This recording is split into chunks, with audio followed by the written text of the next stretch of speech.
It's Red Kingdom Friday, and this morning we are talking OTA storylines and future offensive performances. Stay tuned on this episode of Gridiron Gambit. Welcome, Chiefs Kingdom. Thanks for tuning in to this Red Kingdom media production, bringing you raw, authentic Chiefs coverage. Make sure to like and subscribe to stay up to date on your team. Now sit back and enjoy the show.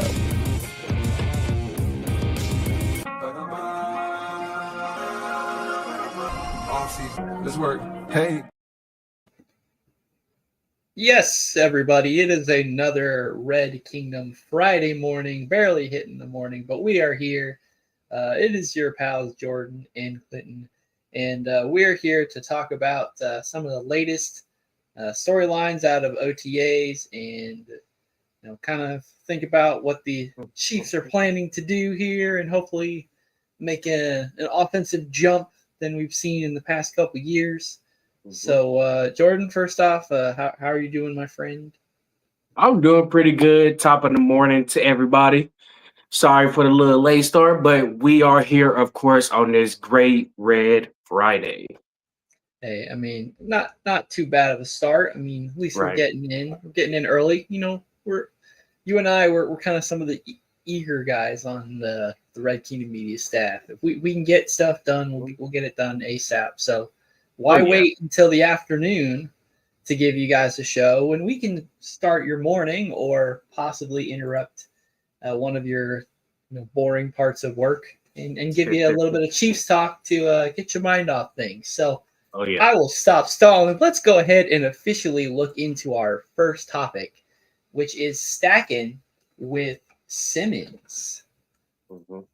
So rookie offensive tackle Josh Simmons, KC's first-round pick, buried by a patellar tendon injury last season, is now fully cleared for full contact training camp. According to Andy Reid, Simmons has been exceptional in non-contact minicamps and looks ready to compete for a starting job from day one. The question is, will he knock off a veteran and step into the spotlight right away? That's a very good question, man. I know dealing with that injury during his college days, it might be a little tough to knock off somebody, but you never know. He got to dip his toe in the water, as they say, just to get the flow of how this offense is built. Maybe he could. It's possible he could because it's any given Sunday. Anybody can take somebody's position, of course, in any position. But I feel like since that injury did kind of take a little toll on him last season, I feel like he'll build his way up to get that starting position. But right now, let him dip his toe in the water a little bit, see how it is. We'll see. We got preseason coming up, not that far away. Let's see how he is with the offensive line if he flows with it as it goes. Agreed. A lot of this boils down to the fact that we can be a little, first world problems-y about this because last year, if you ask this same question, Kingsley outright won the left tackle job, and it really didn't feel like he had to work for it. And the guys he had to beat out was Wanye Morris, and a guy who was, third-round pick that got to start some, but not a world beater by any stretch. So you compare that to this year, and you have a first-round left tackle prospect instead of a mid-second round, and people can kind of go over the range and skill gap there, but that's a separate argument. And now that we have a left tackle veteran that you brought in free agency, now you start to question what is the intention with Josh Simmons. If you're basing it off of how the Chiefs treated Kingsley last year, you would say, well, Simmons, I think, is set to win the job if he's the best and will just kind of stay there. But the fact that Jalen Moore is on this team and gets paid a bunch of money, and if Jalen Moore was making half as much money as the contract says he is, I don't think there'd be people being as strong of Jalen Moore needing to play. If the Chiefs had just gone out in free agency and signed a veteran offensive lineman for $20-some million overall in a contract, and then they drafted a rookie and decided to start the rookie, I don't think there would be many people upset by that fact of the rookies or of the rookie taking the spot.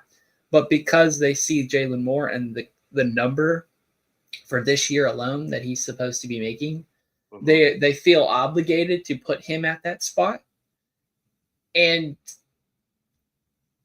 honestly, the best player should take the job. So if Josh Simmons is good, if he's like looks like our future left tackle for the future, why wouldn't Andy Reid do the same thing with him as he did Kingsley last year and let him try to start week 1 and figure out what needs to be done? If he fails, and give him a step back and all that. But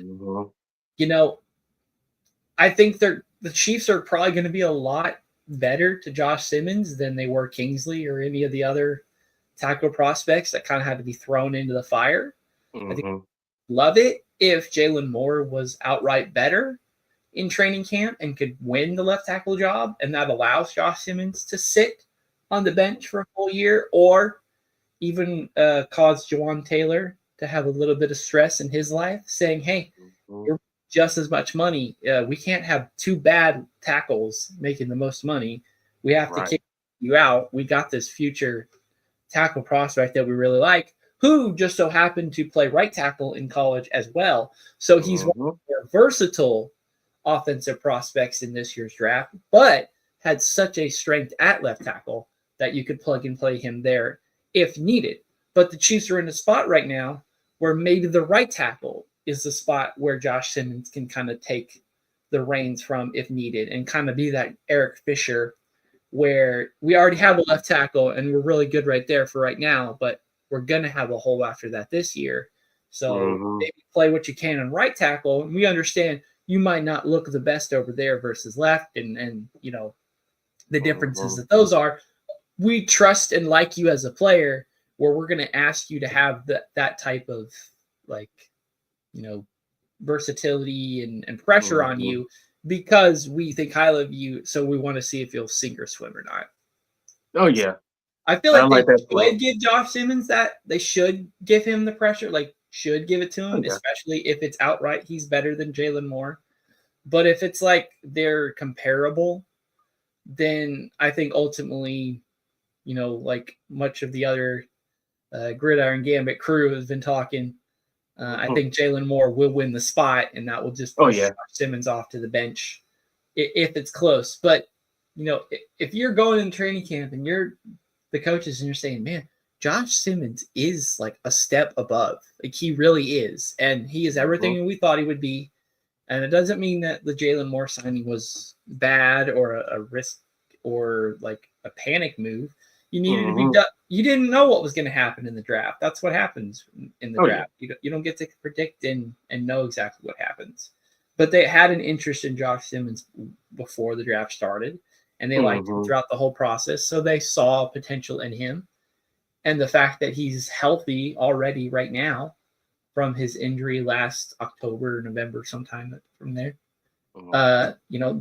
that sells for success for the Chiefs. Now, like I said, we're in a good spot where a left tackle is going to be way better than what we had last year, and we're still arguing about what the Chiefs should do. I think no matter what, we can be satisfied with that choice.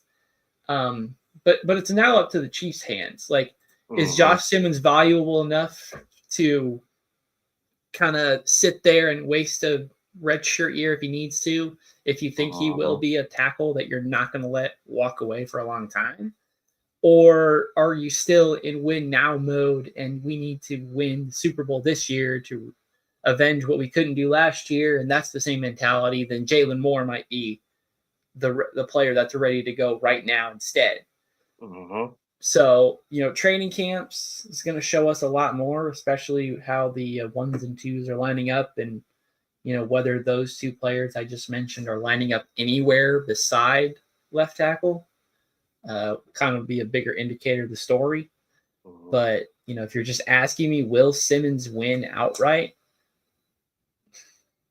I just don't think so. I think Jalen Moore has too much going for it right now to win that starting. And I'm trying to think of a similar scenario. My mind is coming back to when we got Creed Humphrey and Trey Smith, and how both of them just were placed there right away.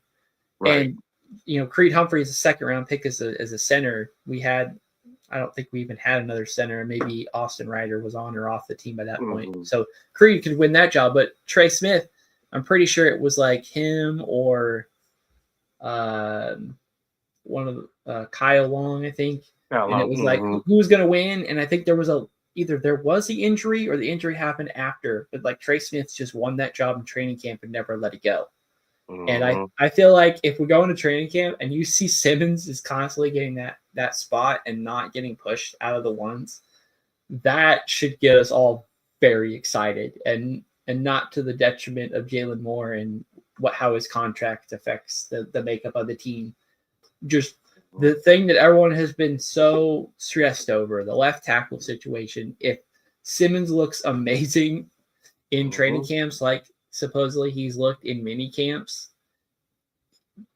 give him a shot. And if he fails at left tackle for a bit, we've got some guards, and Creed Humphrey can maybe start helping him on that side. Oh, yeah. I know you literally took the words out of my mind.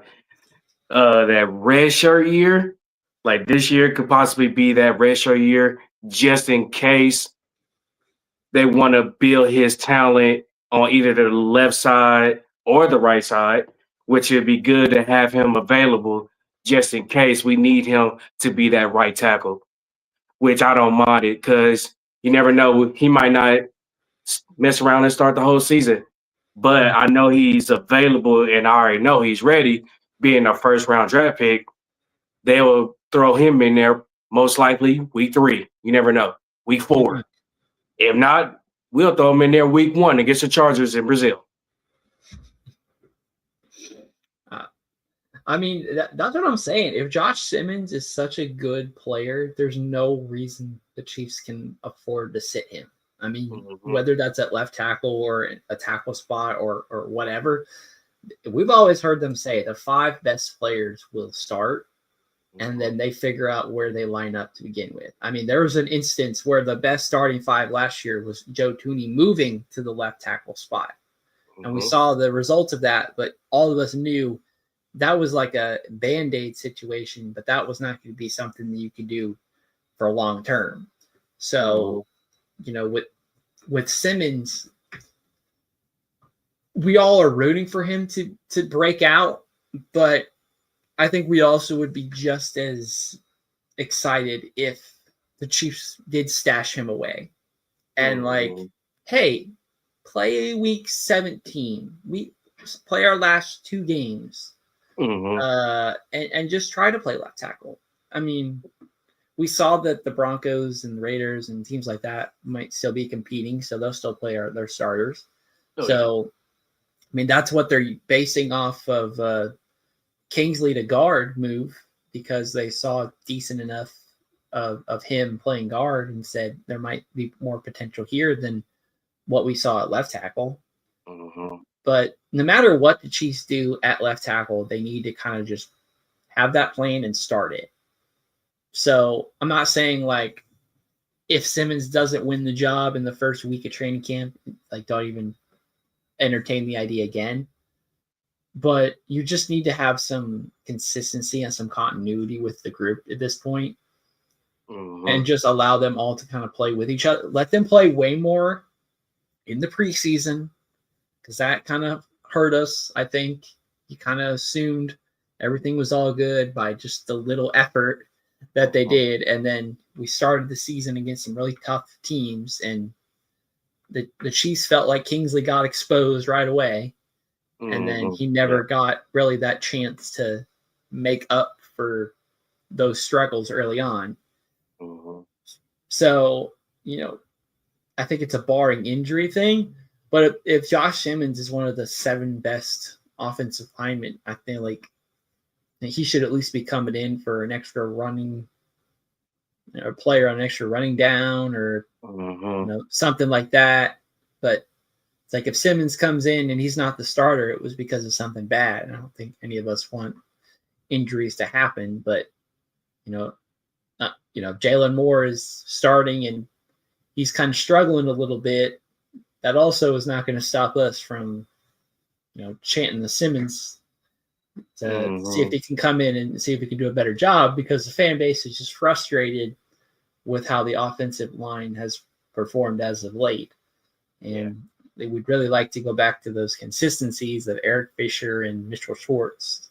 And now that we have Patrick Mahomes, we figured out that we kind of need that offensive line in good shape, not like amazing shape at all times, but dependable at most. Right. So in either case, Simmons is leading us towards that. Whether or not the Chiefs will allow him to make the start, but that's up for debate. But how, and a number like percentage wise, how much do you think Simmons has a legitimate shot of taking the left tackle job? Right now, I know everything that I've heard from OTAs coming up training camp here, July 21st. Just hearing it right now, I say 50%. But as the time goes on, as we pay more attention to training camp, and once preseason starts, it might go up. But right now, I say 50%. But it could change literally day by day. I think my brain is also saying 50-50. But I feel like most Chiefs Kingdom thinks that like it's Jalen Moore's job. So I'd say it's like 20% that Simmons has a shot. And unless they see with their eyes in training camp or something that like, oh no, the staff likes him that much that they rely on him and trust him immediately, you might see some opinions changed. So, that'll be an exciting battle to watch. Instead of disappointing left tackle conversations, it's about the best of the best instead of who's the best that we do have. Shout out King Mo. Thanks for joining us again. Pat, Travis, and Chris Jones, all Century team. Priest Holmes on there too. Gotta love some Chiefs love. Priest Spotlight. Thankfully this regime has allowed us to exist as a podcast, and it can feel oversaturated that there's too many Chiefs fans, and then it feels like all the rest of the media and social media hates the Chiefs and hates their success. And those of us who've been living in it for a long time says, you can't take this away from us this fast. We got to enjoy that sweet nectar for a little bit longer. Oh yeah. Anything else you got to say about the Josh Simmons here? No, I ain't gonna say I got high hopes for him, but I could definitely say I'm looking forward to see what the Chiefs are going to do with Josh Simmons. Like I said, right now it's a 50% chance, but with any day things can change. You never know. It'll be a mix up with him going to right tackle, getting reps on both sides of the offensive line. But you never know, things could change. Like I said, he could start week 1, which I don't mind. But at the same time, you never know. He might start week 6. Let's see how things go. May the best player win. And if you're a really good Chiefs offensive lineman, you need to be playing, because the Chiefs are ready to have some fireworks this year, as the guys talked about last episode. So before we officially move on to our next topic, make sure to like and subscribe. Follow us on all our social media platforms at Red Kingdom Media. Please like and subscribe to our YouTube channel. Leave a like or a comment so we can reply and interact with you and make you a part of the show. If you listen to us on Spotify, please rate us 5 stars so we can increase our reach in the playlist. Follow us and all our contributors on all the social media platforms: TikTok, Instagram, Facebook, and X. If you'd like to come on and talk Chiefs, message us so we can potentially set that up. Do you enjoy written content? Subscribe to our Substack. We have both a free and a $5 a month subscription and post on there frequently. And if you have any interest in being a contributor on the writing staff, feel free to reach out and we'll be in touch. It would help support the brand if you would purchase our merch, like the shirt that I'm wearing currently. Set up an order for one of these or 2 or 3, and this will allow us to expand our inventory options. Thanks for being a part of this channel, and if there's any partner that's listening to this interested in sponsoring the show or any other content that we produce, please reach out. Now, back to the show. And moving on to our second topic, we have rice cooker heating up. So wide receiver Rashee Rice, who tore his ACL early last season, is also being called ready to go by Coach Reid ahead of July's training camps. With OTA and mandatory minicamp under his belt, Rice says the only thing standing between him and a comeback season is time, as he works to regain his explosive edge and chemistry with Mahomes. Is Rice ready to cook again and earn Mahomes' trust? Let him cook. He is ready, and I'm glad he's back on the field with us. He is about to do some work because I know he's been missing all that time on the field. Literally gone basically a full season, let's say that. Now that he's back on the field, I am looking forward to see him cook. Now we got Rice back, along with Hollywood Brown, Juju, and many, many more. And I'm really ready to see that boy back on the field. Is he ready, though? I mean, there's been enough time, but I think when you see a player get injured, you always are, a little nervous to finally bring them back in the fold. And, to what capacity do you bring them back? If Rashee Rice ready to go, does he play 100% of the snaps he normally would week one, or does he only play 60%, or somewhere closer to 80 or 90, almost there, but just holding the reins back just a tiny bit? The injury was a freak injury. It wasn't really anything football related. It was Patrick Mahomes running into him. Yeah. So the question should be week one. Yeah, the question should be: should Rashee Rice need? Does Mahomes need to earn Rashee Rice's trust after he broke his leg? Yeah. But for the context of question and being a dependable receiver, I don't think there was any doubt about that. If Rashee Rice is on the field, Mahomes is definitely looking at him, because that chemistry let me run around real quick. Immediately, before they were even officially teammates, when they were just throwing balls in Texas, when Rashee was just a draft prospect still. But they already have that connection. So if Rashee Rice is on the field, Mahomes is ready to throw it to him. It's all about whether Mahomes thinks how ready Rashee Rice is and how much he can depend on him to be in a certain spot, or if he has to take a little less air out of the ball, or needs to get in front of the defender instead of make him fight through a tackle. Those type of things that we're not very privy to, and stuff that's subject to change at all times based on like game flow and stuff like that. But like the middle of June, is Rashee Rice ready to go? I mean, he got injured in like early October. So, like you said, he basically missed a full season because, the Chiefs play all the postseason games. So, an extra 3 or 4 games on their schedule. And Rashee Rice was hungry towards the end of our season, hoping to get back in some capacity. And we kind of knew that was never actually in the cards, but he was optimistic in speaking about it. So it's clear that Rashee Rice is ready to get back in the microwave and minute cook again.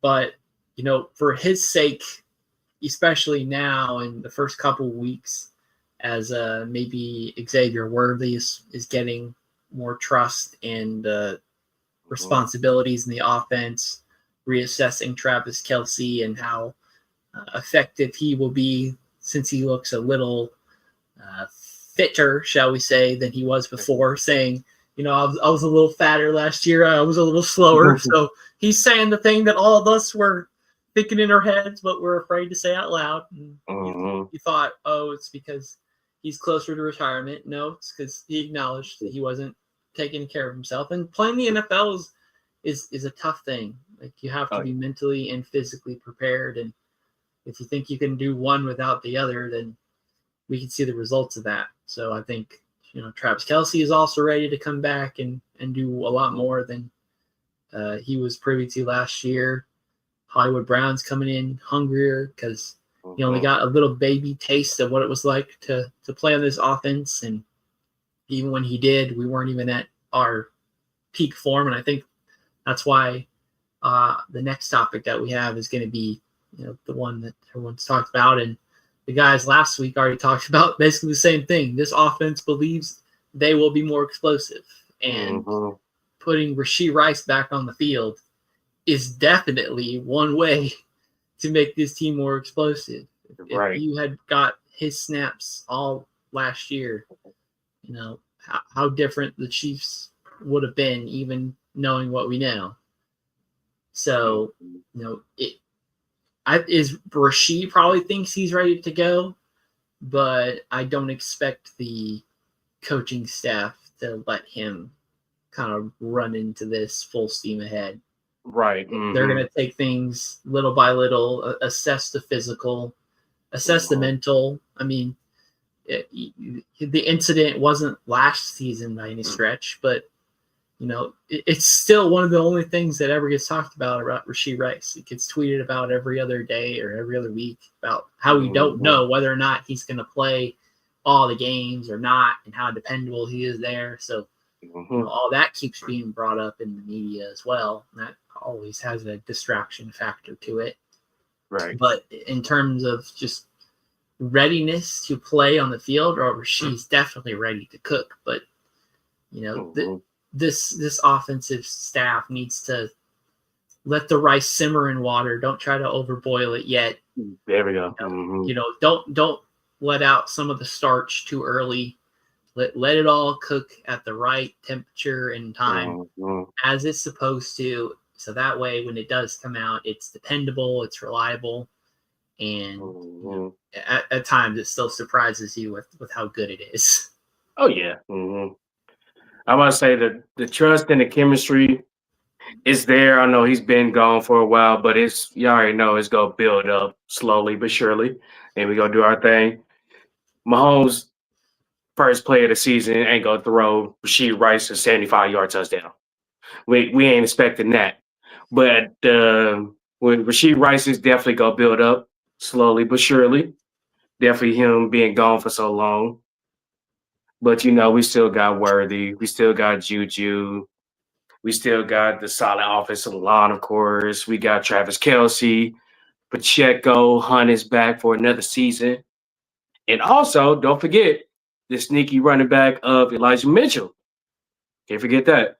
So the offense is nice around that we don't have to depend on one person. Because that's what I like about this Chiefs offense. We got so many weapons. You never know who's going to get the most touches on the team. But at the same time, we so balanced around, and we so, how you say, I'm trying to get the word out of my mouth. I can just say balanced all around, pretty much. I can just stay with that. Yeah, I agree. And, before Rashee Rice broke out last year, you would say it's Travis Kelce no matter what. And then after last year, it's Rashee Rice no matter what. And then it was like, okay, well, Hollywood Brown is injured. Travis Kelce looks a little slowed down. So now we're trying to make stars. Oh, Xavier Worthy. He pops out towards the end of the season and looks like he can kind of spell what Rashee Rice was doing too. If not, just a tad bit better, because Xavier Worthy arguably is the fastest person in the NFL. So, and the Chiefs love the explosiveness. They got Jalen Royals in the draft as well, who was also dependable, speedy wide receiver. So, whether or not he's going to make an impact this year, who knows? But the fact that the offense has so many options, and the options on top are as big. I mean, we were set for fireworks and big things last year, and then lose one piece, lose another piece. Looks like another piece slowing down. This offense is hungry. Like, oh yeah, they're tired of looking like the short end of the stick for this Chiefs team. Being like the pillar that was holding everything together. Last couple of years, they've kind of been straggling along. I've heard from several people they're tired of watching Chiefs games, on the edge of their seat, worried about the result. If you have Patrick Mahomes, this offense, if you're playing, I'm not knocking a team when I say it, like I'm throwing him out there. Like, you play the Jets, it should not be a close game. It should not be Play anywhere close. Panthers, it shouldn't be a close game. If you play the Saints, it shouldn't be a close game. If you play we're playing the Giants in week 3. If that game looks remotely struggle, that is not a good sign. The offense needs to just be dominant against teams like that. And they just haven't. And part of that has been the circumstances around them. And part of that is just Andy Reid not wanting to just beat down on teams and embarrass them. It's like he's not willing to do like the college way of winning to prove a point. Like they need to get their confidence up. Like I get it, and it's one thing to be able to win close games, and that's a skill in of itself. But like, there's only so many times you can flip a coin and be able to guess correctly. Eventually, you're going to guess wrong, and it blows up. And we saw like it can blow up at the worst time. Like there's some people that like don't make it to a Super Bowl if you're going to get blown out. Don't make it to a Super Bowl if you lose. There's some people that say that. We're not those people. But there are some that have that mentality. Like if you're going to have flaws, man, show them immediately so that we can work on them. You can't just hide them to the very end and think that you can get away with keeping that in the dark. Somebody else has exposed it. So stuff like that's only a matter of time. You got to do some more preparation and some more like internal perspective work. And I think we're leaning more towards that direction. And Rashee Rice is definitely a big component to our offense. And we're all kind of waiting to see what the situation around him is and whether or not we're going to see him all of next year. That seems to be the talk no matter what. Maybe Karma was talking to us last year and said, you're only allowed to see 4 games of Rashee Rice and no more. Maybe this year we're only going to get to see 8 games of Rashee Rice. Who knows? It's clear that first year we had it too good with Rashee Rice and didn't know how great it was going to be, and now we've had to kind of get less than expectations for him, and maybe not so much his fault on the field, but still his circumstances. So, but yeah, I'll be ready to see Rashee Rice on the field. Honestly, I'm just ready to see the entire offense. I know we're ready to see this offense be explosive. And most definitely. That'll bring us into our next topic. But do you have any more final thoughts about Rashee Rice or maybe even the pass catchers as a whole? I just feel like with this offense, I want to see that foot on the neck, we just go keep scoring type of offense. Like, let's run up the score at this point. Like, even though we down 24 against Houston, let's start running. Like, let's get our foot on the gas, please. Let's hit 40-some points, 50-some points. We really haven't seen that in some time now. I can say that for sure. Yeah. I hope we could build that offense just like how we was back in 2019, where we down 10 points, we're down 14 points, 24 points. Hey, let's put our foot on their neck. Come on now. Right. Like we're asking for is 2019 offensive levels and 2023 defensive levels combined. Okay, there we go. If we see that, we have like the Kansas City super team that has ever existed, that they could have any team that's ever won a championship. They can have their number. But I know how you feel, and part of me is like, is that like greedy? Am I asking too much? Is that like a bygone era? Like, was that just the nature of how we tried to win because of Bob Sutton and the defense and that makeup? And you have Spagnuolo and he says, I don't want you to do that ever again. We're playing it short and small, and we'll grind out a win because I have faith in my team. But not us. Can we set some fireworks off again? Can we break some NFL records with passing impact? I know a lot of us are, because that's what we saw at the beginning. That's what we thought this team's makeup was. And then, Mahomes was willing to do the dink and dunk. And that unfortunately has taken away some of the deep shots, which perfectly transitions us to our last topic, which is line up the deep shots. So with Simmons and Rice both coming back, Kansas City's offensive line overhaul could be the spark needed to unlock more big plays. The Chiefs ranked 27th in pass over 20 yards last year, and the new look line with Simmons pushing for the starting role may give Mahomes the time he needs to reconnect with downfield weapons. Do you believe that the offensive line is the missing link that will restore Kansas City's explosive identity? Yes. Definitely building up this line is a key factor for Patrick Mahomes and getting those deep balls out there. Because literally, as we've seen during the Super Bowl, kind of waited so long because they was getting to the backfield so much. Right. Literally till the second half of the Super Bowl, we seen Xavier Worthy getting the deep balls. And that's what we kind of need to build up on now that we got Simmons and thinking about putting him on the offensive line and building the offensive line. Is it possible that we could see more 20-plus yard bombs? Possibly. But we got to see how things go as time goes until week 1. I say yes, we could see more deep balls for sure. And possibly, I could say be top 10 instead of being the bottom 10. That would be nice.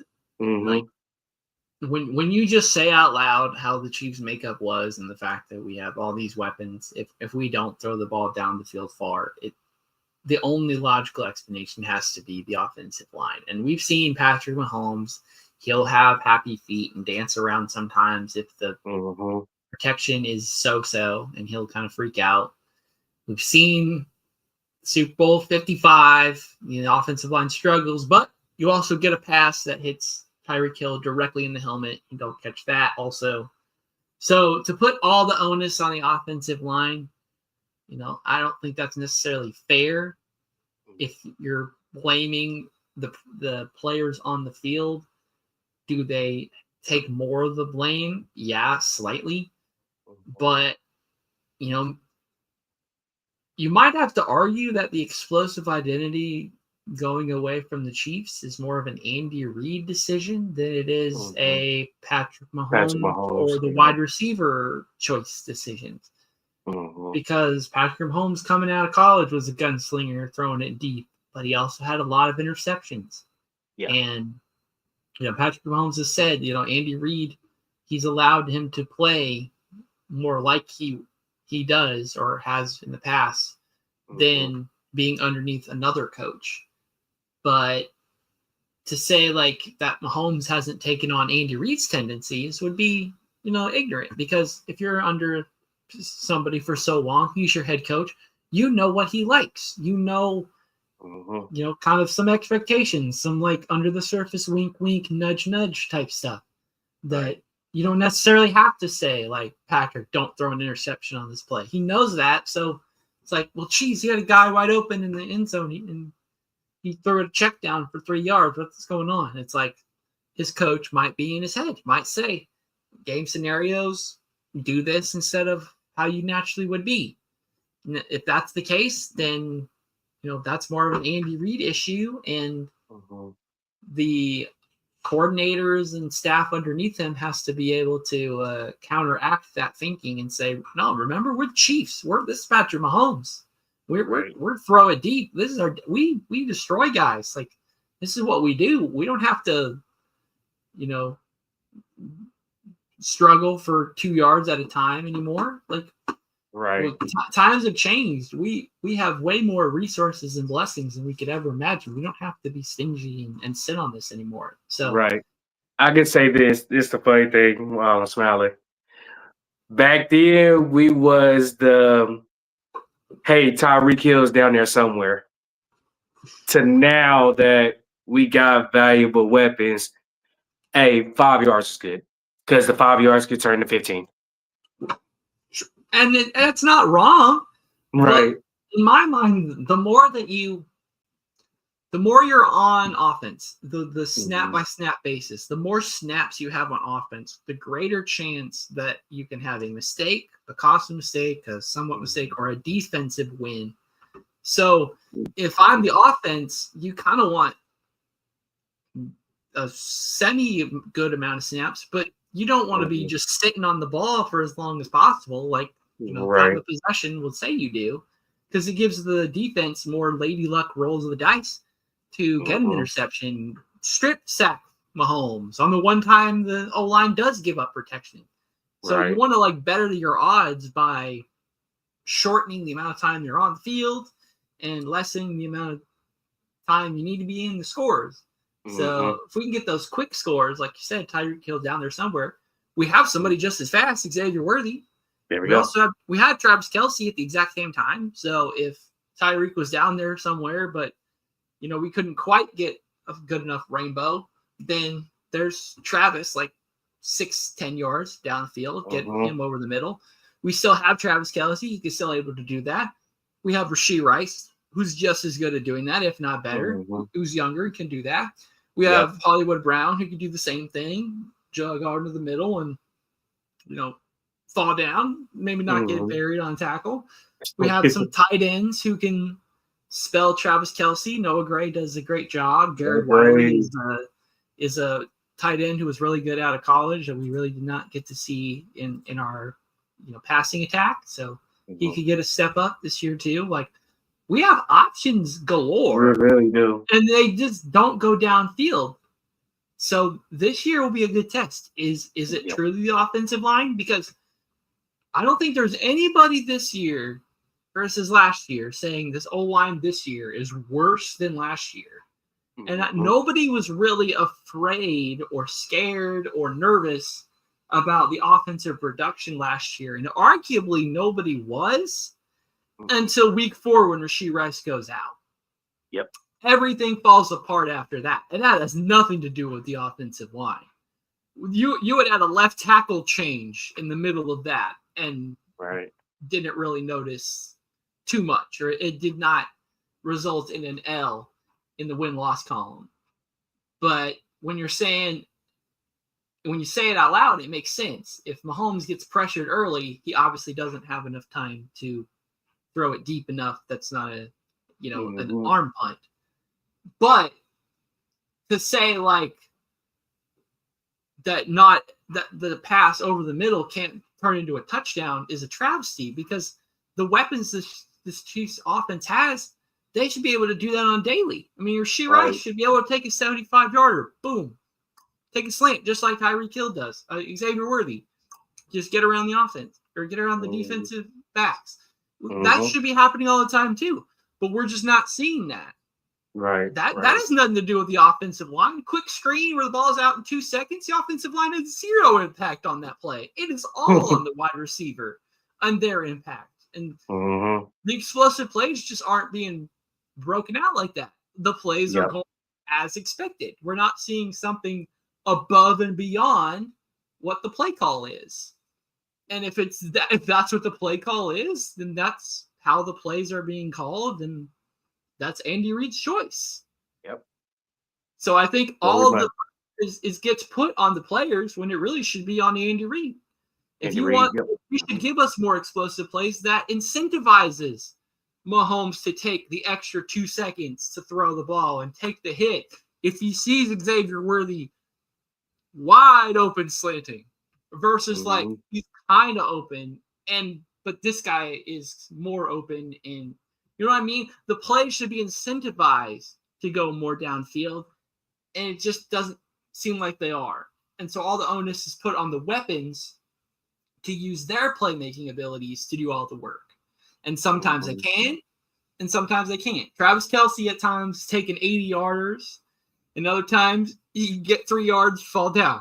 Like that's the odds that you play. So, it usually works out if you're going to let these really good players be able to make plays. But it's also in Andy Reid's hands to make those more explosive play calls that incentivize that and leads to bigger plays versus hoping the check down results in more yards. Right. So yeah, definitely Andy Reid and his play calling this year really would make a big impact on how often we could get the deep balls for sure. So I feel like this year might be the gutsy, ruthless aggression type of Andy Reid that we've been wanting for the last few years. But we'll see how it goes. But I can see Andy Reid saying, "Hey, fuck it, it's down there. Let's give it to him." For sure. I mean, he's never really been that aggressive. Mm-hmm. The knock on him in Philadelphia was he would never run the ball. I mean, he would always pass the ball, and it would be short blurps to his running backs or over the middle plays. And that's what the offense looks like here. When Mahomes was first implemented, they were really using the deep passing and utilizing that speed to get big plays. The Chiefs have players that are just as speedy, but the NFL is full of players who are fast. So you have to be able to stand out and have that competitive edge and the analytical edge of being just a step ahead based on your alignment and your route, stuff like that. That Andy Reid would have all this decades of knowledge for those purposes. So, if Andy Reid wanted to make the deep passing game better, we would hear about it or we would see plays that directly show that they're working on that.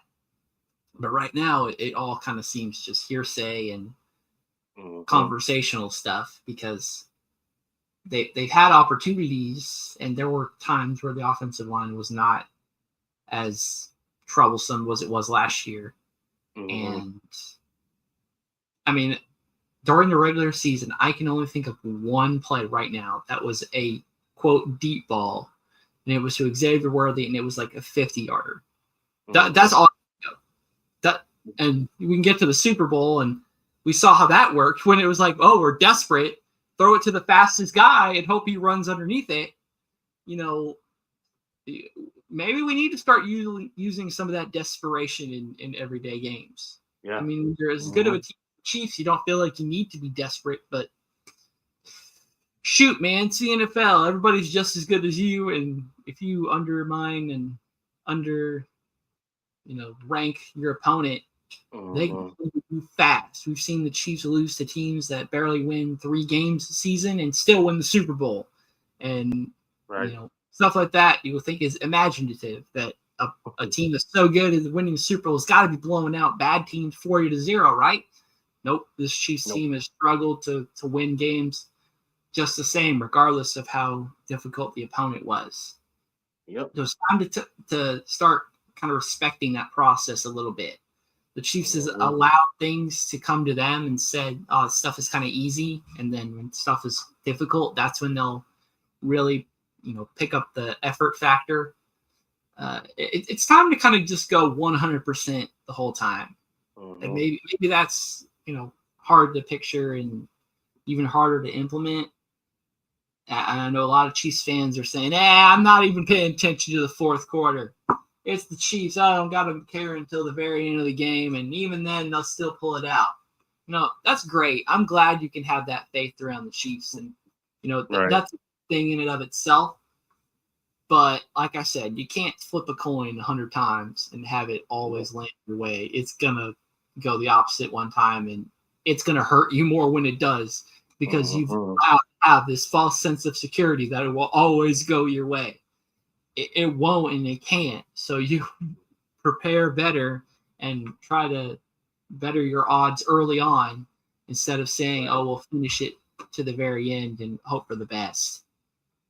So, yep, those are those heart attack, one heart attack away because it then came down to a hand and to a finger. 2 blocked field goals this season or last season alone. It came down to that, which is nuts. By the same person, too. Shout out to Leo Chenal. Yeah. a blocked field goal against the Broncos should not be a way to celebrate a victory for the Chiefs. After all the years we've had, and I'm not shading the Broncos when I say that, like, we should be above wise competition than we are. But the NFL, the gaps keep getting smaller and smaller. But, is the offensive line the missing link? Sure, you could argue that on the field, but I think when you just look at it holistically, it's got to point to Andy Reid just saying something about him, and that dynamic with Patrick Mahomes has made that urge to chuck it downfield has gotten shrunken more and more. But it's time to get better at that. And, Andy Reid has called some plays to try to make a player go 2 yards to 20 yards. But, if you want to throw the ball further downfield, that has to be something that you work on, you call plays for, you run plays, you practice for.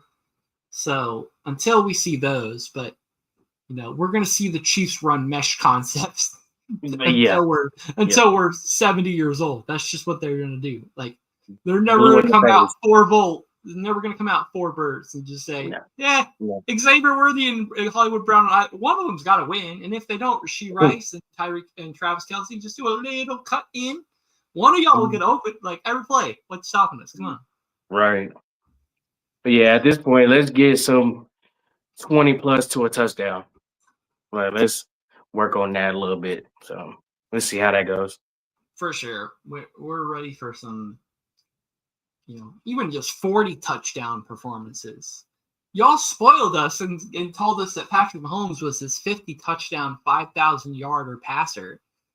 And then slowly by slowly, we've neutered that more and more. And, now we're barely reaching the 30s in touchdown passes. And most of those, you could argue aren't even touchdown passes. Here you go. Shovel here. Oh, that was a touchdown pass. Are you sure?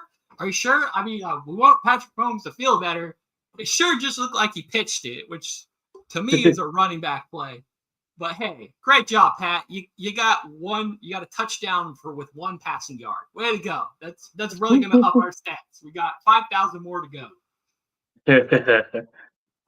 Oh man. All right.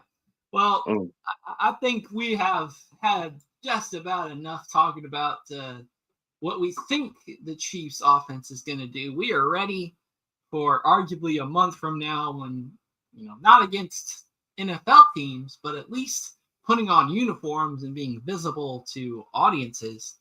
We are ready to see what this Chiefs offense can do, especially with their new weapons, both on the offensive line and in the pass catching room. That has been our time, everybody. Thank you for tuning in to this edition of Gridiron Gambit. Please like and subscribe to our YouTube channel. Follow us and all of our contributors on our social media accounts on all the various platforms. This has been a great morning. So if you're watching us or listening after the fact, thanks for tuning in. If you're not and listening after, I hope you enjoy the rest of your day and or weekend. And as always, go Chiefs. Thanks for checking out this update straight from the heart of Chiefs Kingdom. We appreciate your passion, so please leave a like and follow us wherever you tune in from. See you next tailgate, your trusted source for all things Chiefs, Red Kingdom Media.